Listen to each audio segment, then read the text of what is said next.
शंकर भगवान से कहे, तेरी शरण में आके मैं धन्य हो गया। तेरी शरण में आके मैं धन्य हो गया।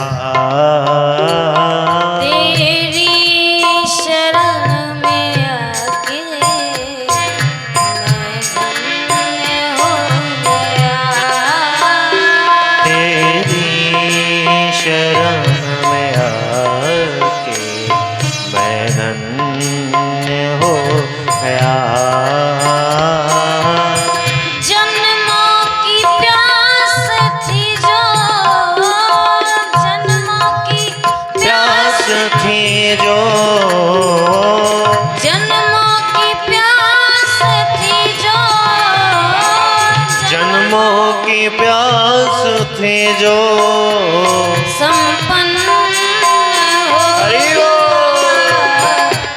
तेरी शरण में आके मैं धन्य हो गया। तेरी शरण में आके मैं धन्य हो गया।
आपका सहारा धनवान हो गया।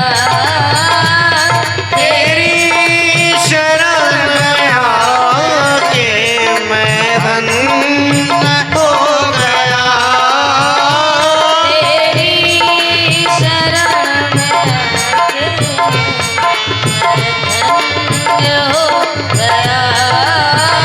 तेरी शरण में आके मैं धन्य हो गया।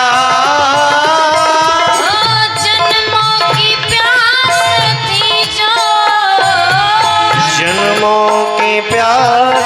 थी जो जन्मों की प्यास थी जो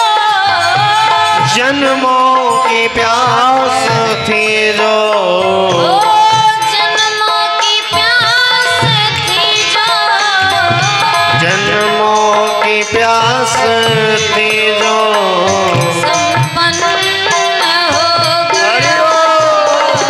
तेरी शरण में आके मैं धन्य हो गया।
से तड़प रहा था प्रभु मुद्दतों से मैं, कब से तड़प रहा था प्रभु मुद्दतों से मैं, कब से तड़प रहा था प्रभु मुद्दतों से मैं।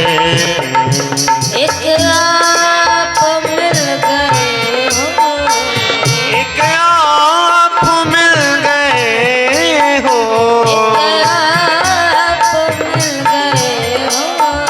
एक आप मिल गए हो, एक आप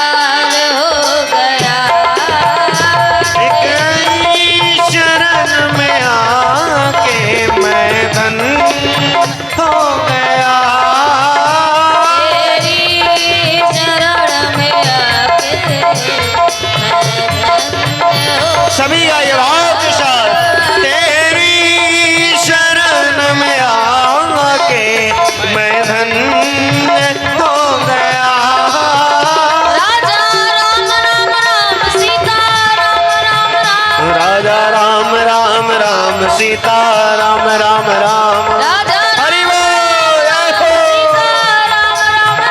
राजा राम राम राम सीता राम राम राम राजा राम राम राम सीता राम राम राजा राम राम राम सीता राम राम राम राजा राम राम राम सीता राम राम राम राजा राम राम राम सीता राम राम राम राजा राम राम राम सीता राम राम राम राजा राम राम राम सीता राम राम राम राजा राम राम राम सीता राम राम राम राजा राम राम राम सीता राम राम राम राजा राम राम राम सीता राम राम राम राजा राम राम राम सीता राम राम राजा राम राम राम सीता राम राम राम राजा राम राम राम सीता राम राम राम राजा राम राम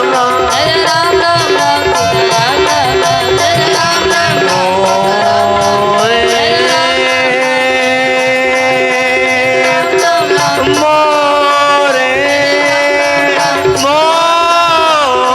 मोरे मेरे राम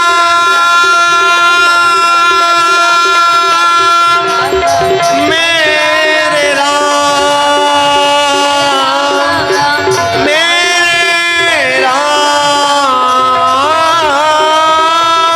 बोले राधा रमण लाल की श्याम रामचंद्र की श्री हनुमान जी महाराज की जय जय श्री सीताराम।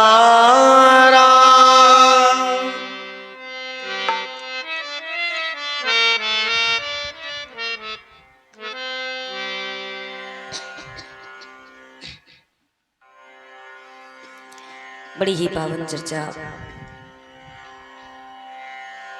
श्रीमद् भागवत महापुराण कल आप लोगों ने श्रवण करी।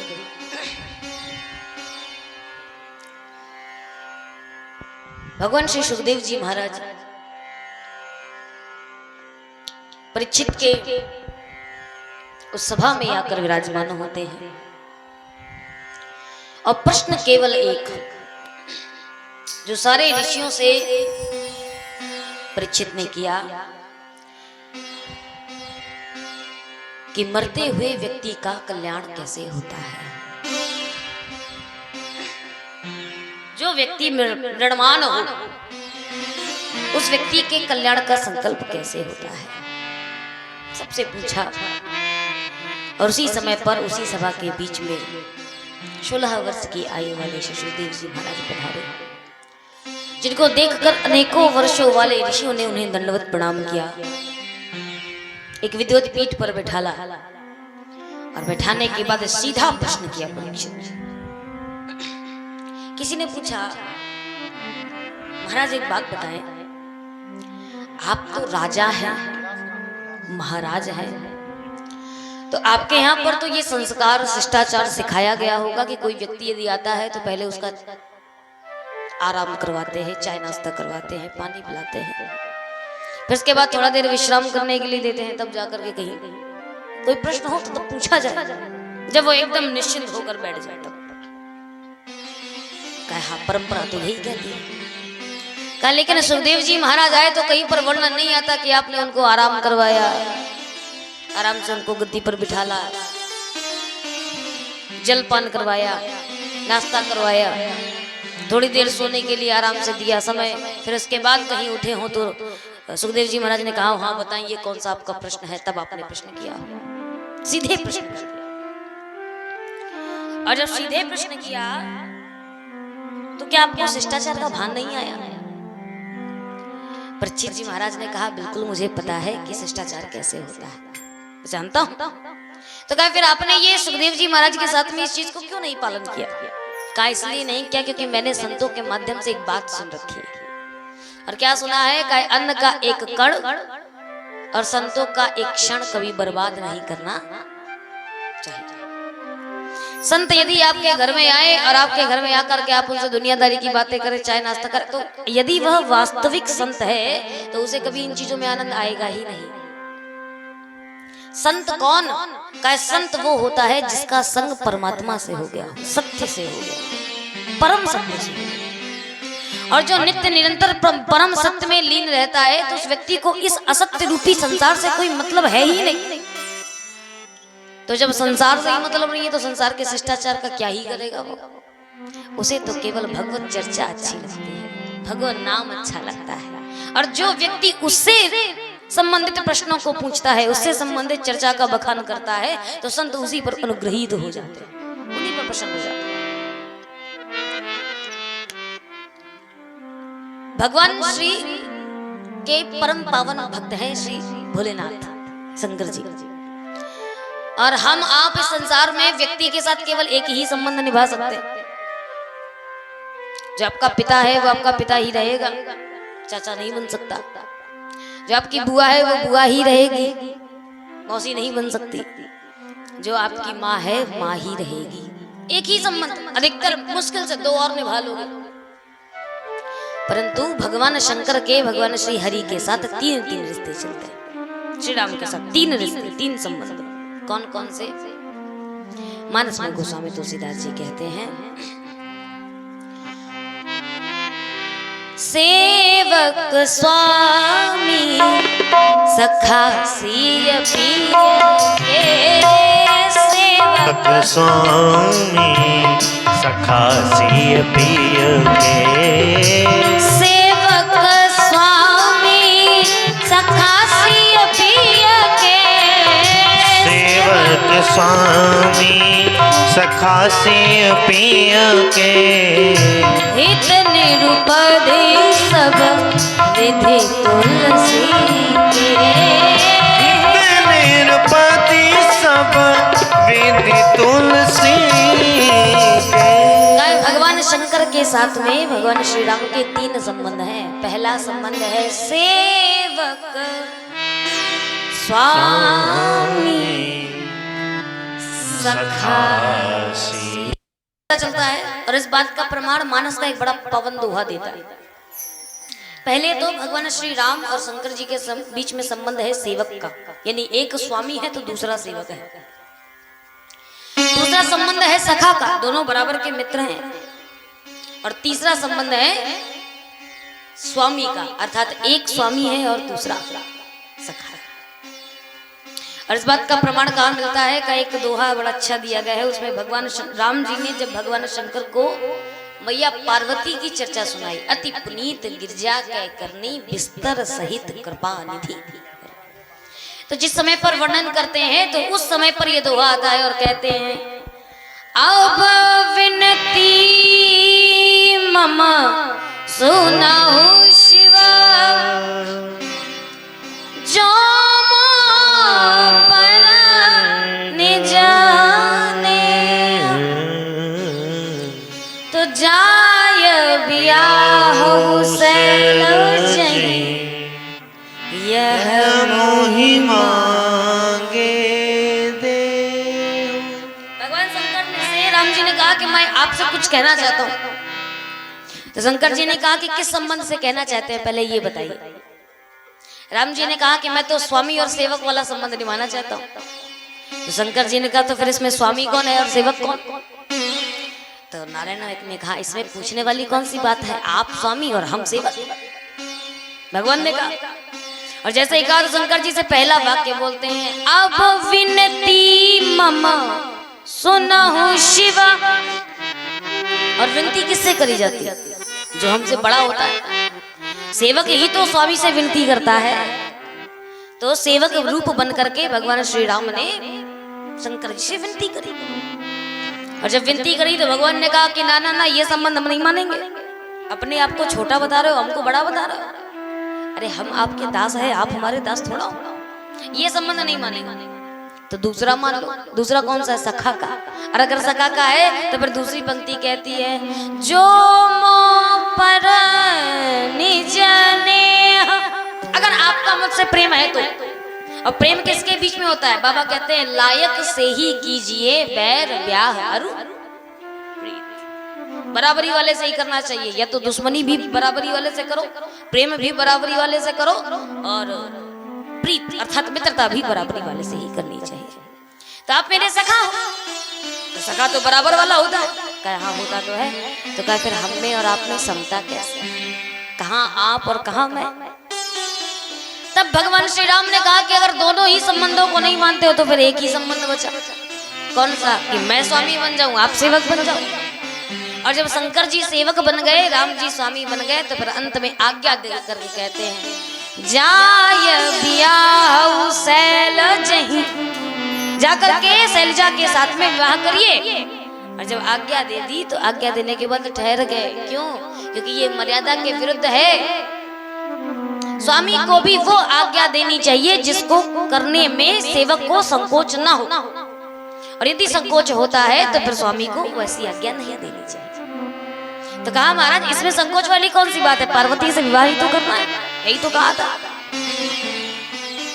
शंकर जी भी कहते हैं महाराज, यद्यपि नाथ उचित अस नाही, यद्यपि नाथ उचित अस नाही, यद्यपि नाथ उचित अस नाही, यद्यपि नाथ उचित अस नाही, नाथ वचन तब मेत न जाई, नाथ वचन तब मेट न जाई।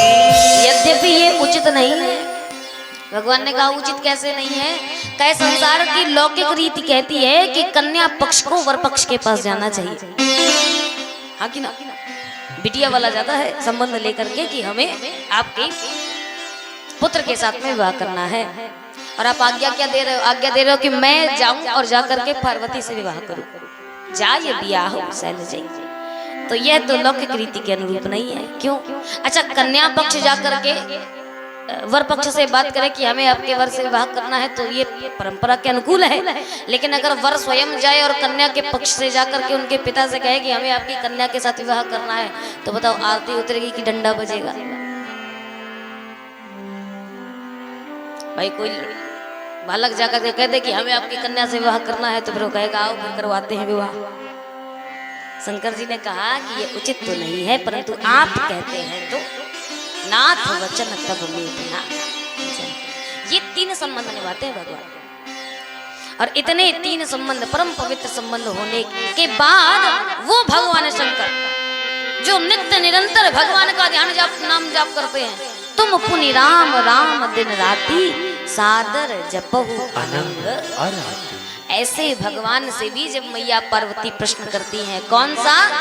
कथा जो सकल लोक हितकारी, कथा जो सकल लोक हितकारी, सोई पूछन चह शैल कुमारी, सोई पूछन चह शैल कुमारी।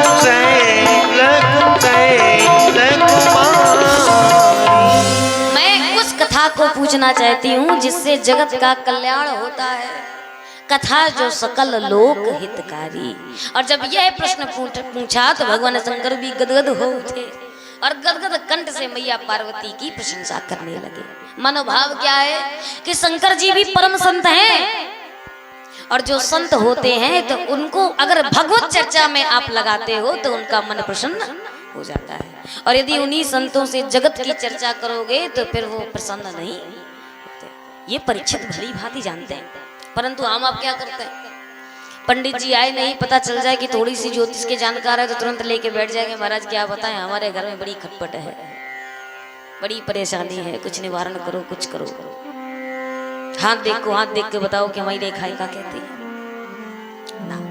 संत आए तो उनसे भगवत चर्चा करें। और इसी कारण से परीक्षित जी ने सबसे पहला प्रश्न कर दिया।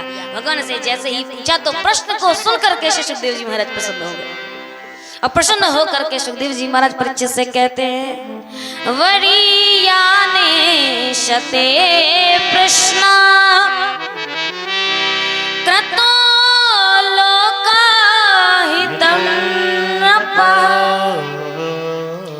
आत्मवित् सन्मता पुंसा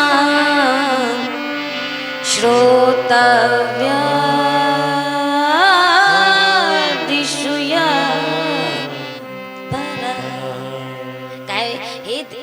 श्रेष्ठ व्यक्ति हे परीक्षित, तुमने जो प्रश्न किया है ना, तो तुम्हारा प्रश्न कैसा है? ऐसा प्रश्न वरीयाने, ये तुम्हारा प्रश्न बहुत वरीयान है, अर्थात बड़ा श्रेष्ठ प्रश्न है। इस प्रश्न का उत्तर क्या कहेगा? इस प्रश्न के उत्तर से क्या होगा? कृतं लोक हितम नृपः, इस प्रश्न के द्वारा जगत का कल्याण होगा। इस प्रश्न का जो उत्तर मिलेगा इससे जगत का कल्याण होगा। क्यों? क्योंकि परीक्षित ने प्रश्न ही ऐसा किया। ये अंतर होता है एक भगवत भक्त और एक जगत भक्त में। भगवत परायण और जगत परायण व्यक्ति में यही अंतर होता है। जो जगत परायण होते हैं वो केवल अपने मतलब की बात पूछते हैं कि हम कैसे सुखी हो, हमें कैसे प्रसन्नता मिले, हमारा घर बार कैसे अच्छा हो। परंतु जो भगवत परायण व्यक्ति होते हैं वो हमेशा जगत कल्याण की बातें करते हैं।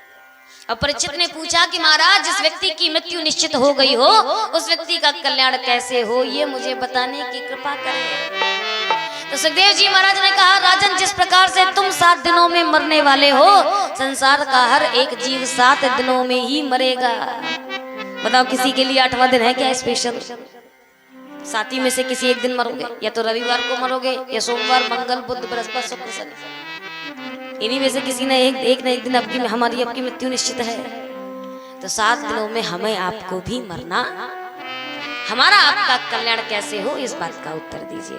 और जैसे ही पूछा तो सुखदेव जी महाराज ने कहा, अगर इसका प्रश्न का उत्तर चाहते हो तो श्रीमद् भागवत महापुराण के सप्ताह ज्ञान यज्ञ का श्रवण पाठ करना चाहिए, जिसके द्वारा मृत्यु का भय समाप्त हो जाता है और व्यक्ति जीवित अवस्था में ही संसार के सारे बंधनों में से मुक्त हो जाता है। ये जगत के कल्याण का प्रश्न है। इसलिए तो क्या फिर इसके लिए करना क्या चाहिए, जिससे मृत्यु का भय भाग जाए, भगवान के चरणों में प्रीति लग जाए, माधव हमें अच्छा लगने लगे। तो इसके लिए क्या करें?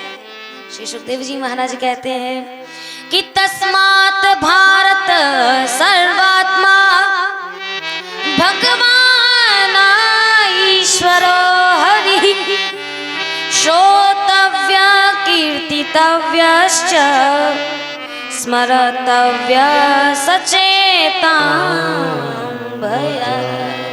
इस कलयुग के भय से, इस मृत्यु के भय से, इस संसार के भय से यदि बचना चाहते हो और माधव के चरणों में प्रीति लाना चाहते हो तो पहला काम करो, श्रोतव्य, कथा का श्रवण करना चाहिए। भगवान की कथा में व्रत लगाएं, प्रीत लगाएं, और जब तक सुनेंगे नहीं तब तक प्रेम आने वाला। भाई, कथा हमको क्या सिखाती है? कथा को श्रवण करके हम भगवान को जानते हैं कि भगवान कैसा है। अब किसी के मुख से सुनोगे नहीं आपकी परमात्मा कैसा है तो कैसे जान पाओगे कि वो है? तो पहला कार्य श्रोतव्य, कथा का श्रवण करिए। और अगर कथा श्रवण करेंगे तो भगवान को जान जाएंगे। भगवान की कथा का मतलब ही है उनकी कीर्ति का गायन। कीर्तितव्यश्च, उनकी कीर्ति का गायन करिए। और जब कीर्ति का गायन करेंगे तो भगवान को जान जाएंगे। और जब जान जाएंगे तभी भगवान के प्रति विश्वास उत्पन्न होगा। इसीलिए तो कहते हैं ना कि जाने बिना ना होय परतीति, जाने बिना ना होय परतीति, बिन परतीत होय नहीं प्रीति। बिन परतीत सब गाओ। होय नहीं प्रीति, हो जाने बिना ना होय परतीति, जाने बिना ना होय परतीति, बिन परतीत होय नहीं प्रीति। बिन परतीत होय नहीं, होय नहीं, होय नहीं प्रीति। जाने बिना भगवान में प्रतीत नहीं हो सकती। प्रतीत का मतलब विश्वास। आप किसी को जानते नहीं हो तब तक विश्वास कैसे आएगा?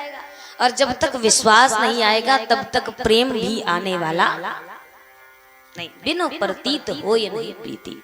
और प्रेम नहीं होगा तो प्रीत बिना नहीं भगत दृढ़ाई। भक्ति में आपकी दृढ़ता नहीं आएगी यदि प्रेम नहीं। ऐसे कहने को तो खूब कहते रहो कि हम भगवान पर बहुत विश्वास है और हम भगवान से बहुत अधिक प्रेम करते हैं, भगवान के बहुत बड़े भक्त हैं। मंदिर में जाओगे, मंदिर की छत तक खड़े रहोगे, भगवान से मांगोगे, श्रद्धा तो बहुत है। और श्रद्धा इतनी है कि रास्ते से अगर गुजर जाओ, कोई मंदिर पर पड़ जाता है तो तुरंत माथा झुक जाता है। बड़ी श्रद्धा से माथा झुकाते हैं। माथा झुके से झुके, अगर कोई व्यक्ति मोटरसाइकिल से जा रहा हो और दोनों हाथ बिजी हो तो हाथ नहीं जोड़ेगा तो सर झुका करके तो कम से कम प्रणाम कर ही लेगा। और अगर ट्रैफिक ज्यादा है तो वो सर भी नहीं झुका सकता, क्यों एक्सीडेंट ना हो जाए तो पलक झपका करके सम्मान कर देता है भगवान की। हाँ श्रद्धा है, देख लिया कि तुम यहाँ पर विराजमान हो। श्रद्धा तो है, परंतु विश्वास कितना है? कहीं मंदिर की सीढ़ियों पर रहेंगे, मंदिर की छत तक रहेंगे, भगवान से मांगेंगे, दिल हृदय बड़ा प्रसन्न रहेगा। और जैसे ही सीढ़ियों से बाहर उतरेंगे, कोई आकर के पूछ दे, कहो महाराज क्या मांगा भगवान से, कुछ मांगे हो? तो यही कहोगे कि महाराज मांग तो लिया है, पता नहीं पूरा होगा कि। स्वयं में संशय है हमें आप। और संशय आत्मा विनश्यति, संशय से आत्मा का विनाश हो जाता है। हमें आपको संशय है कि भगवान से मांग तो लिया है, पता नहीं उसने सुनी भी होगी कि नहीं, पता नहीं वो पूरा करेगा भी कि नहीं। इसका मतलब श्रद्धा तो बहुत है परंतु विश्वास, और यदि विश्वास नहीं है तो फिर प्रेम होने वाला नहीं। जैसे आपको एक उदाहरण देके समझाऊं। एक व्यक्ति कानपुर से ट्रेन पर चढ़ा, कानपुर स्टेशन से ट्रेन में चढ़ करके जाने लगा। थोड़ी देर आगे बढ़ा, जब आगे बढ़ा तो ट्रेन धीरे धीरे करके गई और जाकर के लुधियाना में लगी। तो एक व्यक्ति, एक सज्जन लुधियाना से चढ़े, और जैसे ही लुधियाना से चढ़े तो चढ़ने के बाद दोनों आए, और एक जब चूंकि कानपुर वाला था तो वो पहले से ही बैठा था सीट में। अच्छा, संयोग से दोनों की सीट एक कंफर्म था नहीं, टिकट RAC था। तो कानपुर वाला पहले से ही विराजमान था, लुधियाना वाला चढ़ा तो वो कहता है भाई साहब ये हमारी सीट है, आप यहाँ से उठिए। तो कानपुर वाला कहता नहीं नहीं नहीं ये तो हमारी सीट है। तो क्या फिर ऐसा करें, एडजस्ट कर लीजिए एक दूसरे को। अब क्या करें, RAC टिकट है, क्या महाराज हम खुद हट्टे कट्टे दोनों अब कहाँ से बैठ जाए, एडजस्ट भी करें तो कैसे करें। दोनों ने कहा नहीं नहीं महाराज बैठाना तो पड़ेगा, मैं क्या पूरी रास्ता ऐसे खड़े खड़े सफर करूंगा, क्या बैठाना तो पड़ेगा। तो करे महाराज कोई और जगह देख करके बैठ जाइए ना, क्या जाता है, क्या नई टीटी आ जाए तो हमको उठा करके भगाएगा, पेनल्टी कौन भरेगा, तुम कि तुम्हारा बाप। और जैसा कि वो बाप तक गया सो भर गया क्रोध में, कहा ऐसा है एक सीट के पीछे हमारे पिता तक जाने की आवश्यकता नहीं है। तो कहा फिर ठीक है तो सीट छोड़ो हमारी। तो कहा तुम्हारी कहाँ है, नाम लिखा है क्या तुम्हारा। अब दोनों में अनबन शुरू, और ऐसी अनबन शुरू हुई कि दोनों ने एक दूसरे के कॉलर पकड़ लिए, मुक्काबाजी हो गई। और जैसे ही झगड़ा हुआ तो बगल वाली बर्थ के जितने भी थे उन्होंने कहा भैया पुलिस बुलाओ नहीं तो यहीं हाथापाई शुरू हो जाएगी। बुलाई गई, बोले सही टीटी है या टीटी ने कहा आरएसी टिकट है, कुछ कर तो नहीं सकते।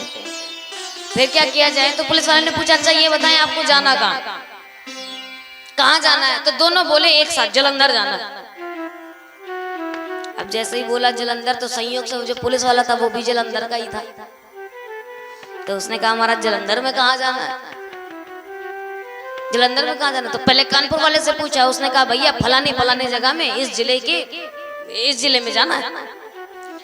और जैसे ही कहा इस जिले में जाना, तो लुधियाना बोला हमको भी वही जगह पे जाना है। अच्छा संयोग से वो जो पुलिस वाला था वो भी उसी जिले का था, और जब उस जिले का था तो थोड़ी जान पहचान बढ़ गई। तो उसने कहा भैया इस जिले में कहाँ जाना है, इस जिले के प्रसिद्ध बड़े अच्छे सेठ हैं, नाम तो सुना ही होगा आपने, अरुण महाराज के यहाँ पर जाना है, उनकी बिटिया की शादी है, तो हम वहाँ जाएंगे। जैसे ही ये बोला, जैसे ही नाम सुना, तो अब पुलिस वाला गया बाढ़ में, अब दोनों आपस में बातें कर रहे हैं। उसने कहा काहे भैया तुम्हारी उनके साथ क्या रिश्तेदारी चलती है, काहे वो हमारे साढ़ू लगते हैं, साढ़ू लगते। और जैसे ही कहा साढ़ू लगते हैं, तो दूसरे से पूछा काहे आपकी क्या पड़ती, काहे वो हमारे जीजा लगते हैं। और जैसे ही दोनों के संबंध निकल आए, अब दोनों गले मिल गए, गले मिल करके अच्छा पहले लड़ रहे थे कि हम बैठेंगे, अब लड़ते हैं कि आप बैठो हम नहीं बैठेंगे। कानपुर वाला बोला नहीं हम नहीं, आप बैठिए आप बैठिए। अरे महाराज क्या बात करते, हम नहीं आप बैठो। अब दोनों इस बात पे झगड़ रहे, मानो भाव क्या। तो जब तक जानते नहीं थे तब तक झगड़ रहे थे, किस बात के लिए कि ये सीट हमारी है। जानते नहीं थे तो विश्वास नहीं था, प्रेम नहीं था। और जब एक दूसरे को जान गए, विश्वास बढ़ गया, तो प्रेम भी स्वतः ही। इसी प्रकार से भगवान में यदि विश्वास आपको बढ़ाना है, तो फिर उसकी कथा का श्रवण पढ़ करना पड़ेगा। जानिए उसके बारे में कि भगवान है कैसा, मेरा परमात्मा है कैसा। और जब कथा श्रवण के माध्यम से उसको जानोगे, तब जाकर के उसकी कथा श्रवण में आनंद आएगा, उसके प्रति विश्वास बढ़ेगा। देखो पहले ये मन बहुत चंचल है, इतना चंचल मन है कि यही हमारे आपके बंधन और मोक्ष का कारण है। कभी भी बैठ करके एक जगह पर विराजमान होकर के सिद्ध सात्विक भाव से कथा नहीं सुन सकता। और याद रखिएगा, भागवत कहती है कि जो व्यक्ति मन लगा करके कथा को श्रवण नहीं करता, तो उसका बैठना व्यर्थ है। वो अलग बात है कि कथा में बैठने का फल भले ही मिल जाए, कि बैठे हो तो कम से कम समय दिया है, तो उस समय का सदुपयोग किए हो तो फल तो मिलेगा। पर भागवत श्रवण का फल उसे नहीं प्राप्त होता जो मन लगाकर कथा नहीं सुनता। भागवत कहती है तो मन को यदि कंट्रोल में करना है, तो भगवान की कथा में रुचि रखिए, रुचि। हम आप क्या करते हैं, हम आप संसार में आनंद को ढूंढते हैं।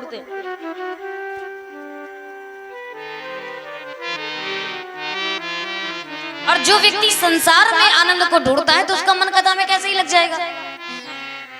वो तो यही सोचेगा कि क्या बताएं, बढ़िया आराम से कूलर में बैठे होते, आकर के गर्मी में पर हवा खा रहे, क्योंकि संसार में आनंद लगा है। और वही आनंद यदि आपको कथा सुनने में आ जाए, तो आपको खुद चैन नहीं पड़ेगी कि हम अपने घर में बैठे रहे। खुद लगेगा कह रहे भैया 3:30 बज गया, अब चलो कथा प्रारंभ होने वाली है, जल्दी से पहुंचा। स्वयं आत्मा से लगता है, अंदर से लगता है, भड़बड़ाहट होती है। और जो भगवान की महिमा को सुनता है, तो उसके जीवन में उसका आनंद, उसका प्रेम, उसका विश्वास ईश्वर से जुड़ जाता है, भगवान से जुड़ जाता है। तो पहला क्या करो, कीर्ति श्रोतव्य कीर्ति तव्यस्य, उसकी कीर्ति का गायन करिए, उसकी कथा का श्रवण करिए। और तीसरा क्या करें, का स्मरणतव्य, उसका स्मरण करिए, भगवान का स्मरण करो। और जब स्मरण करोगे, तो स्मरण करने के लिए 4 चीजों पर आपकी विजय होना आवश्यक है। यदि 4 चीजों को नहीं जीत पाए, तो कभी ध्यान लगा करके बैठ ही नहीं पाओगे। कहे किसको जीतो, तो बाबा कहते हैं जिता जिता सनो, जिता श्वासो, जिता संगो, जितेंद्रिय। सबसे पहले किसे जीतो, कहे जिता सुनो, आसन की सिद्धि होनी चाहिए। आप जिस आसन पर बैठे हो, तो बढ़िया लगा करके रीढ़ की हड्डी सीधी कर करके उस आसन पर 3 घंटे 4 घंटे लगातार बैठ सको, ऐसी आसन सिद्धि होनी चाहिए। तब जाकर के भगवान के स्मरण में मन लगेगा। और अगर ऐसा नहीं है, तो फिर थोड़ी देर बैठे रहोगे, बैठे बैठे कमर पर आएगी तो ऐसे करोगे, घुटने दर्द होंगे तो फिर यहाँ से वहां मरोड़ोगे, फिर ये पाँव उठा के इसके ऊपर रखोगे, फिर ये पाँव उठाकर इसके ऊपर रखोगे। तो पूरा ध्यान तो शरीर पर ही लगा रहेगा, फिर क्या भगवान याद आएंगे? तो पहला जिता आसन पर सिद्धि पाए। दूसरा क्या जीते? क्या जब आसन की सिद्धि हो जाए तो जिता श्वासो, अपनी सांस पर सिद्धि पाए, सांस को जीते। और श्वास को जीतने का सबसे बढ़िया माध्यम होता है प्राणायाम। बैठ करके जितने घंटे हो सके उसको प्राणायाम करिए। इस अंगूठे से इसको बंद करें और सांस को धीरे धीरे, एक साथ नहीं, धीरे धीरे कर करके ऊपर खींचे। और खींचने के बाद दोनों बंद कर लें। जितनी देर तक उस सांस को साध सके सो साधे, फिर उसके बाद इशारे से पुनः धीरे धीरे करके सांस को निकालें। तो जितनी देर श्वास चढ़ाने का और निकालने का समय एक हो, पर जितना ज्यादा रोकने का समय बढ़ा सकते हैं उतना ही ज्यादा आप श्वास को जीतने का प्रयास कर सकते हैं। आसन सिद्धि करें, श्वास की सिद्धि करें, फिर उसके बाद जिता संगो, संग की सिद्धि करनी चाहिए। क्योंकि दुष्टों की संगत करोगे तो कभी भगवान के नाम में भजन में मन नहीं लगेगा। संग करो तो अच्छे लोगों का संग करो, जिनके पास बैठ करके मन लगे, जिनके पास बैठ करके भगवत संग प्राप्त हो, जिनके पास बैठ करके मन को शांति प्राप्त हो। संग को जीतिए। और इसके पश्चात चौथा आता है जितेंद्रिया, अपनी इंद्रियों पर संयम रखिए। जो इन चार चीजों को जीत लेता है तो वही भगवान के स्मरण करने में सहायक बनता है। देखना इंद्रियों के न घोड़े भगे, देखना इंद्रियों के न घोड़े भगे, देखना इंद्रियों के न घोड़े भगे, देखना इंद्रियों के न घोड़े भगे, इनमें हरदम में संयम के कोड़े लगे, इनमें हरदम में संयम के कोड़े लगे। अपने रथ को सुमार्ग लगाते चलो, अपने रथ को सुमार्ग लगाते चलो, कृष्ण गोविंद गोपाल गाते चलो, कृष्ण गोविंद गोपाल गाते चलो। देखना इंद्रियों के न घोड़े भगे, देखना इंद्रियों के न घोड़े भगे, इनमें हरदम संयम के कोड़े लगे, इनमें हरदम संयम के कोड़े लगे। अपने रथ को सुमार्ग लगाते चलो, अपने रथ को सुमार्ग लगाते चलो, कृष्ण गोविंद गोपाल गाते चलो, कृष्ण गोविंद गोपाल गाते चलो। अपने रथ को सुमार्ग लगाते चलो, अपने रथ को सुमार्ग लगाते चलो, कृष्ण गोविंद गोपाल गाते चलो, कृष्ण गोविंद गोपाल गाते चलो। इस प्रकार से आपको इन चार चीजों को यदि आप जीत लेते हैं तब आप इसकी स्मरण शक्ति बढ़ जाएगी। अब स्मरण भी करें तो कैसे? स्मरण भी दो प्रकार का होता है। भगवान का स्मरण एक होता है स्थूल और एक होता है सूक्ष्म। स्थूल स्मरण वो होता है कि जो प्रकृति में भगवान को देखते हैं। प्रकृति में भगवान को कैसे कहा? जो घास फूस उगी हुई है ये भगवान की रोमावली है, ब्रह्म के रोम है। जो बड़े बड़े पेड़ उठे हुए हैं वो भगवान के बाल हैं, केश हैं। जो बड़े बड़े पर्वत उठे हुए हैं ये भगवान की हड्डियां हैं। जो नदी नाले बह रहे हैं, जो नदियां तालाब बह रहे हैं ये भगवान की नाड़ियां हैं। तो जो पूरे शरीर में, पूरे ब्रह्मांड में भगवान का दर्शन करते हैं तो उन्हें सारे संसार में ही जगत दिखाई देता है। इसी को मानस की भाषा में गोस्वामी तुलसीदास जी कहते हैं, सिया राम मैया सब जग जानी, सिया राम मैया सब जग जानी, करहूं प्रणाम जोड़ी जुग पानी, करहूं प्रणाम जोड़ी जोग पानी। सिया राम मैया सब जग जानी, सिया राम मैया सब जग जानी, करहूं प्रणाम जोड़ी युग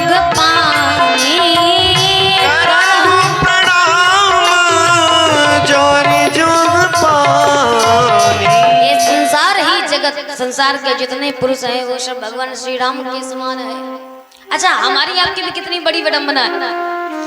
मनुष्य जिन मूर्तियों को बनाता है हम उनमें तो भगवान देख लेते हैं, पर भगवान ने जिन मूर्तियों को बनाया है हम उनमें भगवान देखना भूल जाते हैं। मनुष्य की मंदिर में बिठाई हुई मूर्तियां मनुष्य ने बनाई, मूर्तिकार ने बनाई, और उनमें भगवान दिख जाते हैं तो हम उनमें दूध चढ़ाते हैं, घी चढ़ाते हैं, चंदन चढ़ाते हैं, अच्छे से पूरा करते हैं। पर जो भगवान की बनाई हुई साक्षात ये चलती पुरती मूर्तियां हमारे माता पिता भाई बंधु परिवार सदस्य समाज के सब है, इनमें भगवान का दर्शन करना भूल जाते हैं। इनमें भगवान नहीं दिखता हमको। एक सज्जन थे, कथा में महाराज जी ने एक गुरु जी ने बताया कि यही पंक्ति बोली, सी राम मैं सब जग जानी। इस संसार में जितने भी लोग हैं सबको सीता राम मैं जानना चाहिए, इसलिए किसी का भी अनादर नहीं करना चाहिए, सबकी बात माननी चाहिए। बालक छोटा था, छोटा सा चेला था। अब उसने इस बात को गांठ बांध ली और गांठ बांध करके कहता है कि जितने भी लोग हैं सबको सीताराम मैं मानो, चाहे वो पशु हो पक्षी हो, सबको भगवान ने बनाया है, सब में ईश्वर का स्वरूप विद्यमान है। तो जितने भी लोग रास्ते रास्ते मिलते जाए सबको प्रणाम करता चला जाए, सबकी बात मानता चला जाए, जो जैसा कहता है वो वैसा ही करने लगा। एक दिन रास्ते रास्ते जा रहा था, सो आगे से हाथी निकला, पागल हाथी। पागल हाथी को उस अंकुश से वश में किए हुए उसके ऊपर महावत विराजमान था। अब वो लड़का बालक धीरे से सामने से सीधे सीधे चला जा रहा था। उसी समय पर महावत ने आवाज लगाई, ये बेटा बगल से हट जा, रास्ते से हट जा, ये हाथी पागल है, उठा करके फेंक देगा। अब उसने जैसे ये सुना तो उसका मन बड़बड़ाया और जैसे ही साइड में होने ही वाला था कि याद आ गया गुरुजी ने कहा था सी राम मैं सब जग। ये संसार तो सारा सीताराममय है, तो जब हाथी में भी राम होंगे, मुझ में राम तुझ में राम, हर जगह सब बस राम ही राम, तो फिर हाथी में भी राम है। और जब हाथी में भी राम है तो फिर भगवान भला अपने बच्चों को उठा के फेंकेगा क्या? भगवान क्या अपने बालक पर हानि पहुंचा सकता है? क्या नहीं पहुंचा सकता, तो फिर कहा ठीक है फिर चलने दो, ये हाथी भी हमारा कुछ नहीं करेगा। अब महावत बार बार कहता है भैया हट जा, रास्ते से हट जा, रास्ते से हट जा, ये हाथी फेंक देगा। वो अपनी बात पर अटल विश्वास में भरा हुआ सीधे चला जा रहा था। हाथी पागल उठाया, सूंड में लपेटा और फेंक दिया। और जैसे ही फेंका तो उस बालक को इतना गुस्सा आया, शर्म नहीं लगती गुरुजी को झूठा ज्ञान देते हैं, झूठा प्रवचन देते हैं। अगर इसमें राम होते तो क्या ये हमको फेंकवाता? क्या राम हमको उठा करके फेंकते? क्रोध में भर करके गुरुजी के पास गया और गुरुजी से बोला, गुरुजी अगर आपको सही बात नहीं सिखानी तो मत सिखाओ, कम से कम गलत तो ना सिखाओ हमें। गुरुजी ने कहा क्या बात हुआ बेटा? कहा आपने कहा था कि संसार में जितने भी पशु पक्षी मनुष्य जानवर जीव जंतु जितने भी हैं उन सब में भगवान का अंश है, और यदि भगवान का अंश है तो मैं रास्ते रास्ते जा रहा था और एक हाथी था, हाथी सामने आया, पागल हाथी, उसके ऊपर महावत बैठा था, उसने सारी चर्चा सुना दी। उसने कहा कि मुझे उठा करके हाथी ने फेंक दिया। अब यदि भगवान होता तो क्या हमको फेंकता? तो गुरुजी हंस पड़े। गुरुजी ने कहा बेटा आधे ज्ञान को ग्रहण करना भी खतरनाक होता है। क्यों? कहे तुझको हाथी में तो भगवान दिख गया पर तुझे महावत में भगवान नहीं दिखा। महावत तो कह रहा था ना कि किनारे से हट जा, तो हाथी में भगवान दिख गया तो महावत में भी दिख जाता, और महावत में दिख जाता तो फिर तुझे फेंकने की भी जरूरत नहीं पड़ती। देखो तो सब में देखो, सर्वदेवमय जगत, ये भगवान का पूरा संसार बनाया हुआ ही भगवान का स्वरूप है। और जो इस प्रकार से भगवान को देखता है वह भगवान के सूक्ष्म रूप का दर्शन करता है, स्मरण करता है। और जैसे ही इस बात का वर्णन किया सो भाव विभोर हो गए सुखदेव जी महाराज। अचानक से झटका खुला, सो याद आया बाकी सब तो कर लिया पर मंगलाचरण करना भूल गए और कथा प्रारंभ कर दी। अब बिना मंगलाचरण के भला कथा होती है? तो जब याद आया तब से सुखदेव जी महाराज भगवान की वंदना करते हैं, और वंदना करते हुए कहते हैं यत् कीर्तनम यत् स्मरणम, जिसका कीर्तन करने से, जिसका हम स्मरण करते हैं क्या होगा? का यद कीर्तनम यद स्मरणम यद दीक्षणम यद वंदनम यत् श्रवणम यदर्धनम लोकस्य सत्यो विदनोति कल्मषम् तस्मै सुभद्रा श्रवसे नमो नमः। वंदन करते हैं और स्मरण मंगलाचरण करते हुए कहते हैं कि जिसका हमको कीर्तन करना चाहिए, जिसका हम कीर्तन करते हैं, जिसका हम स्मरण करते हैं और जिसका हम दीक्षण अर्थात दर्शन करते हैं, इसके साथ साथ जिसका वंदन स्तुति करते हैं, वंदनम करते हैं, जिसकी कथा का श्रवण करते हैं और जिसकी अर्चना करते हैं, इधर धड़म जिसकी अर्चना करते हैं, ऐसे मेरे भगवान वो कौन है? काय लोकस्य सत्यो विदनोति कल्मषः। इस संसार के जितने भी पाप हैं, जो इस संसार के सारे पापों का विधन अर्थात नाश कर देता है, जो सारे पापों को धुल देता है, ऐसे भगवान को हम आप सभी लोग नमस्कार नमो। और जैसे ही वंदना करी तो श्री सुखदेव जी महाराज ने परीक्षित से कहा, परीक्षित जो तुमने मुझसे प्रश्न किया कि संसार का निर्माण किसने किया है, तो इस प्रश्न का उत्तर एक बार इसी प्रकार का प्रश्न श्री नारद जी महाराज ने ब्रह्मा जी से किया था। और जब ब्रह्मा जी से पूछा तो जो उत्तर ब्रह्मा जी ने नारद जी को दिया वही मैं तुमको सुनाता हूँ। और इसके पहले भगवान से कहते हैं, श्री कृष्ण गोविंद हरे मुरारे, हे नाथ नारायण वासुदेवा। श्री कृष्ण गोविंद हरे मुरारे, हे नाथ नारायण वासुदेवा। श्री कृष्ण गोविंद हरे मुरारे, हे नाथ नारायण वासुदेवा। श्री कृष्ण गोविंद हरे मुरारे, हे नाथ नारायण वासुदेवा। हे नाथ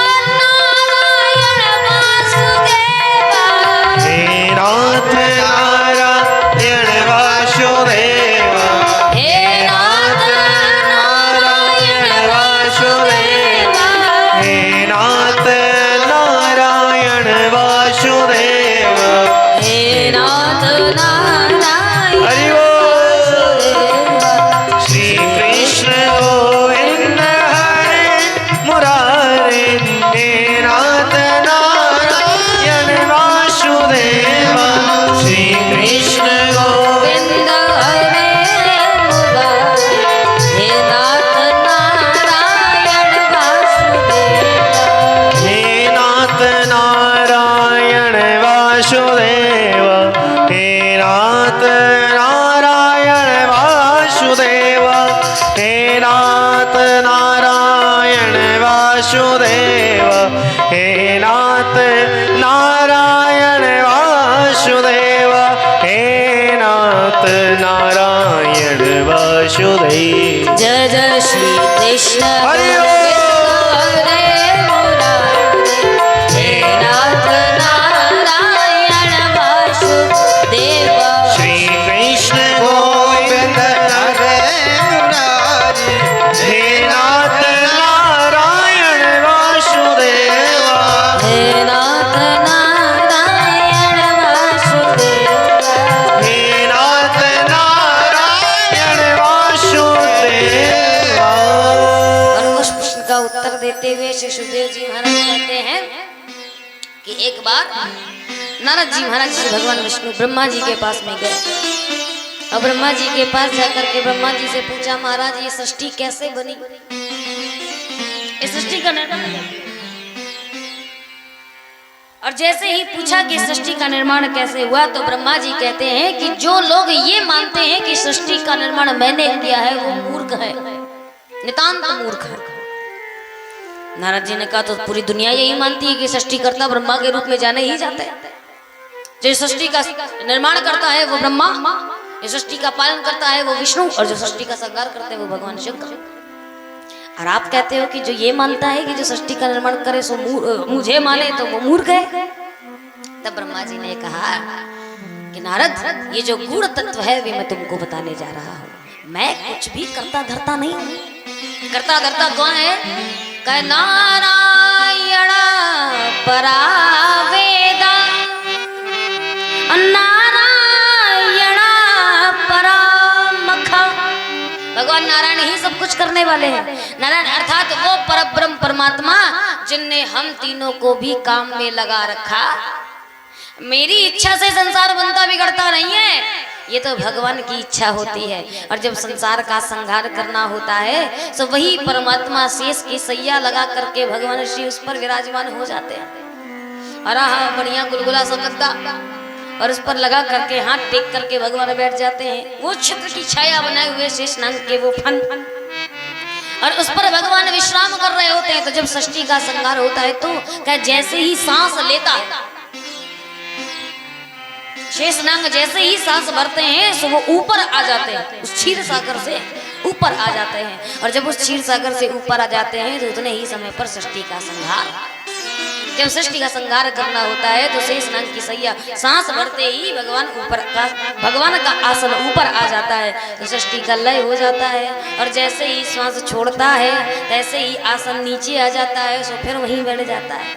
तो जिस प्रकार से एक बालक को पालने में झुलाने में नींद बहुत अच्छी आती है, कोई हिलाता डुलाता रहो तो बालक को बहुत अच्छी नींद आती है, उसी प्रकार से मेरा परमात्मा भी शेष की सैया का बना हुआ पालना पर निरंतर झूलता रहता है और बड़े आनंद के साथ में उसका भगवान शयन करता है। ये समुद्र पर आने वाली लहरें जो हिलोर का काम करती हैं वो भगवान को परम आनंद प्रदान करती हैं। तो ऐसा मेरा परमात्मा है जिसके कारण से ही संसार का संहार होता है। अगर संसार का निर्माण करना हो तो क्या जैसे ही संसार के निर्माण की इच्छा उसके अंदर प्रकट होती है तो उसी समय पर शेष सैया पर विराजमान भगवान श्री हरि, भगवान श्री नारायण के नाभि से एक कमल उत्पन्न होता है। और उस कमल में से मैं स्वयं ब्रह्मा बन करके निकलता हूँ। और मैं ब्रह्मा बन करके फिर वो मुझको जो आदेश देते हैं मैं वैसी आज्ञा का पालन करता हूँ। तो इसलिए नारद जो यह मानते हैं कि मैं संसार का सृजन करता हूँ तो वो ये न माने, क्योंकि संसार का बनाने वाला, बिगाड़ने वाला, पालन करने वाला तो संसार भगवान ही, और उसने ही बनाया। तो कहा महाराज आपने जब बनाया तो आप नाभि कमल से प्रकट हुए। हाँ, तो ब्रह्मा जी ने कहा जैसे ही मैं नाभि कमल से प्रकट हुआ मैंने अपने चारों तरफ निगाहें घुमा कर देखा और मुझे वायु और जल के अलावा और कुछ दिखाई ही नहीं दिया, क्योंकि कुछ था ही नहीं। तो कहा जब कुछ नहीं दिखाई दिया तब कहा जैसे ही चारों तरफ सर घुमाया तो उसी कारण से मैं चतुर्मुखी बन, मेरे चार मुख हो गए। अब जैसे ही मैंने देखा तो मुझे वायु और जल के अलावा कुछ नहीं दिखाई दिया, तो मेरी मति ने सोचा कि मैं तो कहीं ना कहीं से प्रकट हुआ हूँ और मैं कहाँ से आया। तो नीचे मुख करके देखा तो एक कमल पर विराजमान था। तो मैंने सोचा कि इस कमल का कहीं ना कहीं तो अंत होगा, सो पता चल जाएगा कि मैं कौन हूँ और इस संसार में किस कारण से आया हूँ, मुझे जन्म देने वाला कौन है। ये सोचकर मैं उस कमल की नाल में प्रवेश कर गया और अनेकों वर्षों तक ढूंढता रहा, परंतु उस कमल का मैंने अंत नहीं पाया। तो पुनः वापस लौट आया और जैसे ही वापस लौट करके आया तो आप वापस आकर के बड़ी विचार विमग्न हो गया, परेशान हो गया कि मैं कहाँ से आया हूँ, मेरा क्या उद्देश्य है। तो उसी समय पर मुझे दो अक्षर सुनाई दिए, हिंदी वर्णमाला के दो अक्षर 16वां और 21वां। क्या आकाश मंडल पर दिखाई तो कुछ नहीं दिया, परंतु सुनाई दिया क्या, तप तप तप, अर्थात कुछ मत करो, तप करो, तप करो, तप करो।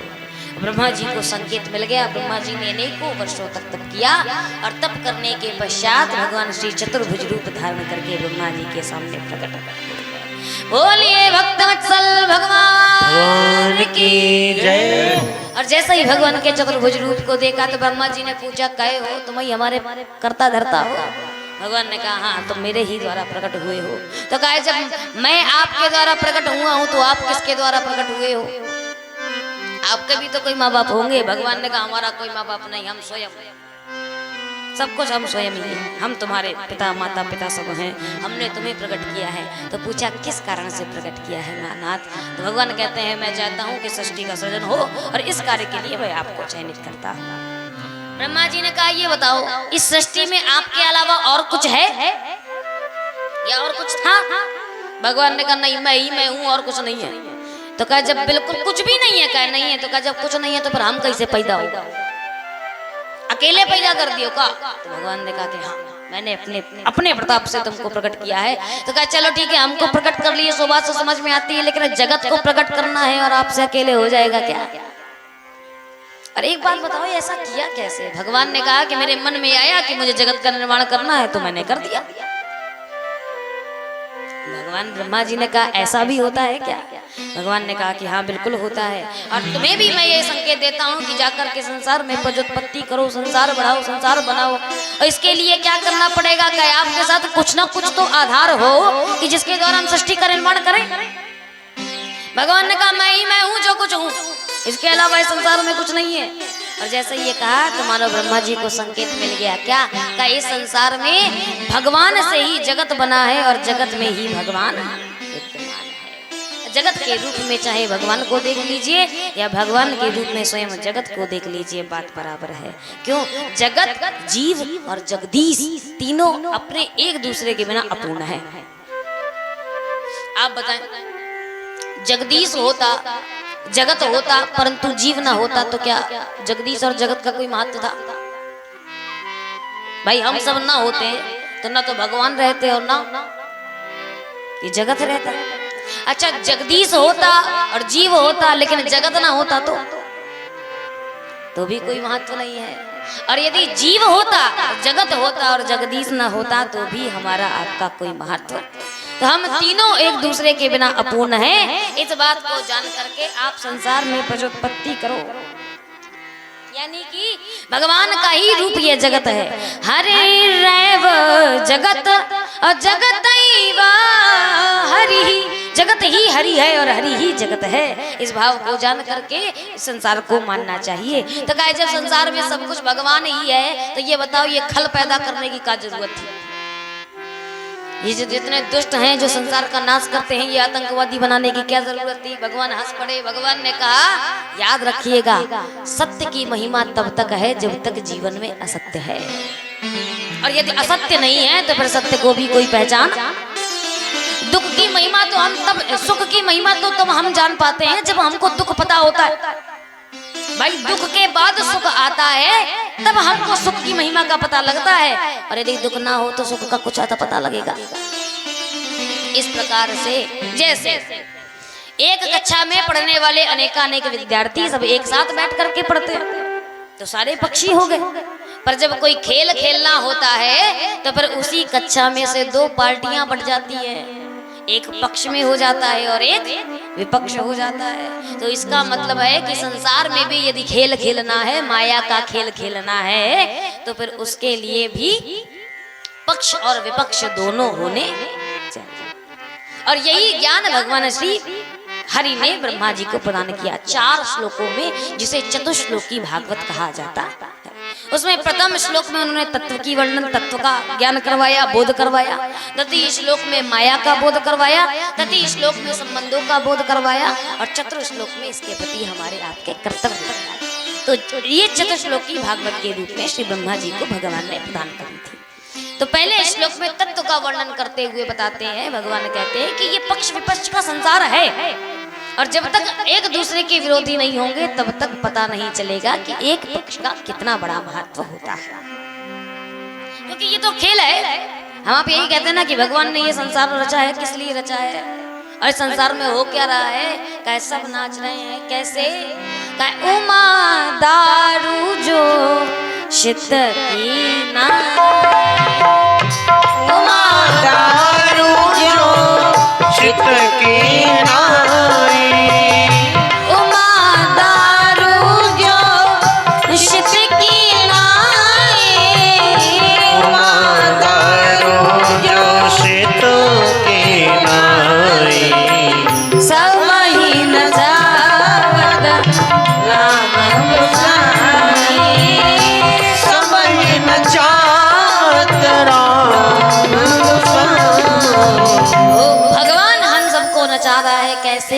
जिस प्रकार से कठपुतली का खेल होता है, और कठपुतली के खेल में जिस प्रकार से नट कठपुतली को नचाता है, उसी प्रकार से भगवान ने हम आपको। तो ये परमात्मा का खेल है, ये माया है, और ऐसी माया है भगवान की जिसका कोई पार नहीं पा सकता है। और इससे पार पाना है तो सबसे पहली बात आपको अपने मन से पार पाना पड़ेगा, क्योंकि मन ही वो मनुष्य नाम कारणम बंध मोक्षयो। ये संसार में मन ही मनुष्य के बंधन और मोक्ष का कारण होता है। कोई माँ बाप हो और बेटा गुस्से में आकर कहते निकल जाओ घर से, कोई जरूरत नहीं तुम्हारी, खरी खोटी बहू सुना देता, बाप कहेगा कि अब इस घर में रहना उचित नहीं, बांधेगा अटैची और निकल जाएगा। पर स्टेशन में खड़ा रहेगा क्रोध में तो सुन निकल गए और बाद में याद आएगा, अब थोड़ी देर खड़े रहेंगे तो गुस्सा शांत, और जैसे ही गुस्सा शांत तो अब लगाए हे भगवान, दिमाग लगाएंगे कि अब क्या करें, निकल तो आए घर से लेकिन जाएंगे कहाँ। तो किसी ने कहा चलो ठीक है भगवान के आश्रमों में चले जाना, कई सारे आश्रम खुल गए, तीर्थ स्थान में चले जाना, भजन करो भगवान का। तो कहते हैं भजन तो कर लेंगे लेकिन क्या बताएं, लड़के का तो ठीक है, लड़के से हमें तनिक भी मोह नहीं है, और कल नहीं तो आज छोड़ दे, कल की बात करते हो आज लड़का बहू को छोड़ करके चले जाए, लेकिन मोह तो नाती से है कि नाती हमारे बिना भोजन नहीं करता है, वो हमारे बिना सोता नहीं है। अब मैं तो यहाँ पर चला आया हूँ तो हमारे नाती को नींद नहीं आएगी, रोते रोते घर भर देगा कि बाबा कहाँ गए, दादी कहाँ गई। तो इसलिए अरे कौन है इतने बड़े झंझट में पड़े, छोड़ो, डाटा ही तो था, चलो इसके पीछे बच्चे को क्या जिंदगी खराब करना, वापस। और यही मन यदि मान जाए तो हमारा आपका संसार से संबंध स्वतः ही छूट जाएगा। एक संत बाबा थे, बाबा गृहस्थी बाबा, और हाथ में बाबा अपने नाती को लिए खिला रहे थे, और छोटा सा नाती बाबा की दाढ़ी खींचे, कहीं मूछे खींचे, कुछ भी, बच्चे का तो काम ही यही होता है। और खींचते खींचते बाबा के साथ खेल रहा था और तोतली वाणी में बोलता है वाह वाह वाह वाह, बड़े प्यार से बुला रहा। उसी समय पर एक संत महात्मा निकले रास्ते से। संत महात्मा, अच्छा, संतों को देखते ही गृहस्थियों को बड़ा आनंद सूझता, बड़ा कौतुक सूझता है। कोई संत महात्मा मिल जाए तो पहला प्रश्न यही कहेंगे, महाराज कुछ बताओ जिससे दुनिया छूट जाए। अरे तुम छोड़ना तो चाहो, बाबा का बताओ। तो उस बाबा ने देखा, उस बाबा ने पूछा महाराज मोक्ष का कोई उपाय बताइए कि ये संसार सारा नासमान है, सब छूट जाए हमसे, धर्म का पाठ पढ़ाइए। तो संत ने कहा हमसे क्या पूछते हो, तुम्हारा नाती तुमको सिखा रहा है, इसी से सीख लो। तो बाबा ने कहा हमारा नाती क्या, ये तो ढंग से बोल भी नहीं पाता, तोतली भाषा में तो बाबा बाबा करता है, और ये हमको सिखाएगा। तो बाबा ने कहा जितना बोल रहा है उतने से सीख। और बसंत कहते हैं कि शुद्ध तोतली वाणी में कुछ तो मन में शर्माओ, शुद्ध तोतली वाणी में कुछ तो मन में शर्माओ, नाती कहन लगे बाबा अब तो बाबा हो जाओ। नाती बाबा कहने लगे अब तो घर भर छोड़ करके बाबा बन जाओ। लेकिन वो आदमी भी बड़ा चतुर था। मैंने कहा ना कि मनैव मनुष्याणाम कारणम बंध मोक्षयो, हम चाहें तो संसार को छोड़ सकते हैं, और हम ही नहीं चाहते तो फिर हम कतई नहीं छोड़ पाएंगे। फिर दोष किसको लगाएंगे, क्या बताए महाराज, भगवान की माया बड़ी कठोर है कि हम छोड़ ही नहीं पाते। अरे आप छोड़ना तो चाहो। बड़ा कौतुकी था, उत्तर क्या दिया, बाबा से कहता है, संत से कहता है महाराज क्या बताएं, जब जब हमारा नाती हमको बाबा कहता है तब तब मन करता है कि संसार छोड़ करके बस भाग जाए, बाबा बन जाए पक्का। तो संत ने कहा तो फिर बनते क्यों नहीं हो, क्या समस्या, समस्या क्या है, कहा जब जब ये हमको बाबा कहता है तो मन करता है कि बस सब कुछ छोड़ करके बाबा बन जाए, और जैसे ही मन में ये भाव आता है तैसे ही कन्या का बालक गोद में खेलने लगता है, और जब कन्या का बालक गोद में खेलता है तो वो भी दाढ़ी पकड़ के कहता है ना ना ना ना। तो फिर हम बाबा बाबा बाबा बनने का विचार सब छोड़ छाड़ के घर में बन जाते हैं। मन तो करता है कि बाबा बन जाए। वो कहते ना, एक बड़ी अच्छी लाइन किसी ने कही थी कि हर बार मैं दिल से कहता हूं कि भूल जाओ उसे, हर बार मैं दिल से कहता हूं कि भूल जाओ उसे, दिल ने पलट कर जवाब दिया कि तुम दिल से नहीं कहते। अब भाव समझिएगा, हम तो चाहते हैं कि संसार छूट जाए। जितने भी बुड्ढे बाबा मिलेंगे सफेद बाल वाले, वो यही कहेंगे कि कोई उपाय बताओ दुनिया छूटे, पर दिल पलट के जवाब देता है कि तुम दिल से नहीं कहते। तुम कह तो रहे हो कि दुनिया छूट जाए, पर बाहरी मन से कह रहे हो। जिस समय अंतरात्मा में ये भाव आ गया कि संसार को छोड़ना है, उसी समय तत्काल तत्क्षण आपका संसार छूट जाएगा, उसी समय छूट जाएगा। ये हमारे आपके अंदर है कि हम आप छोड़ना चाहते हैं कि नहीं। तो ये माया बड़ी कठोर है प्यारे, किसको समझाओगे। इस संसार में शिव विरंची का मोह कोहे बपुरा आन असजी जानी भजहु मुनि माया पति। ये माया ने तो भगवान शंकर को भी नहीं छोड़ा, ब्रह्मा जी को भी नहीं छोड़ा, तो ये माया हमें आपको कैसे छोड़ेगी। बड़ी खतरनाक जादू करनी है, और यदि इससे बचना है तो फिर केवल भगवान नाम संकीर्तन ही करना पड़ेगा। क्यों? क्योंकि सारे जग को रही नचाया हरि माया जादूगरी। सारे जग को रही नचाए हरि माया जादूगरी। सारे जग को रही नचाया हरि माया जादूगरी। सारे जग को रही नचाय हरि माया जादूगरनी। ओ माया जादूगरनी हरि की माया जादूगरनी। माया जादूगरनी हरि की माया जादूगरनी। सारे जग को रही नचाया हरि माया जादूगरनी। सारे जग को रही नचाय हरि माया जादूगरनी। हरि ये सबको नाच नचावे कोई आको पार न पावे। ये सबको नाच नचावे कोई आको पार न पावे। बड़े बड़े ऋषि मनीषी, अच्छा भगवान शंकर के समान कोई सिद्ध वैरागी हो सकता है क्या? परम वैरागी है भगवान शंकर। धन धन भोलेनाथ तुम्हारे कौड़ी नहीं खजाने में, तीन लोक बस्ती में बसाए आप बसे। तो ऐसा वैरागी व्यक्ति भी जो माया के चक्कर में फंस करके मोहिनी के पीछे पीछे भागा हो। तो इसलिए भैया जब शंकर जी नहीं बचे तो हम आप कौन से खेत की मूली हैं। तो इसीलिए साधक कहता है प्रभु कोई आको पार न पावे, ये सबको नाच नचावे। कोई आको पार न पावे, ये सबको नाच नचावे। कोई आको पार न पावे, ये सबको नाच नचावे।